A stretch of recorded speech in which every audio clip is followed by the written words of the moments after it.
जेल होई जाए, जाहे ताहे खाली करेला लड़ाई। काहे सब करेला जानू हो तोहरा के जेल होई जाए, जाहे ताहे खाली करेला लड़ाई। कंप्रोमाइज न करेला थाना से। अरे पगली इतिहास गवाह हो धरती पे, डरे न पुलिस थाना से।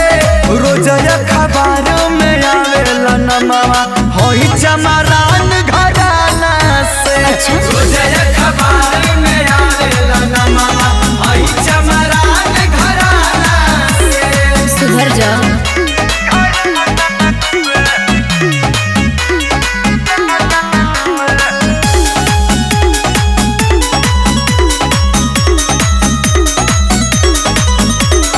जान गंवावल चाहेला नान्हे उम्र में, पिस्टल खोस के चहलेला बाबू कहमर में।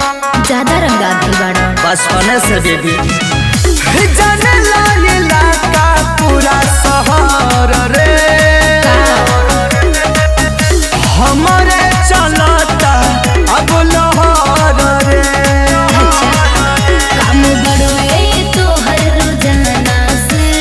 एमे सब बता इतिहास गवाह हो धरती पे, अरे डरे ना पुलिस थाना से। रोज अखबार में आवेला नमवा होई चमरान घराना से। हर कोई पता रोज अखबार में आवेला नमवा होई चमरान घराना से।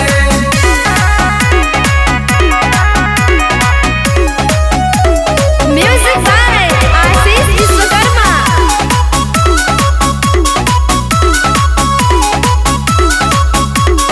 बड़ा अपराधी तू त जानेला जमाना हो।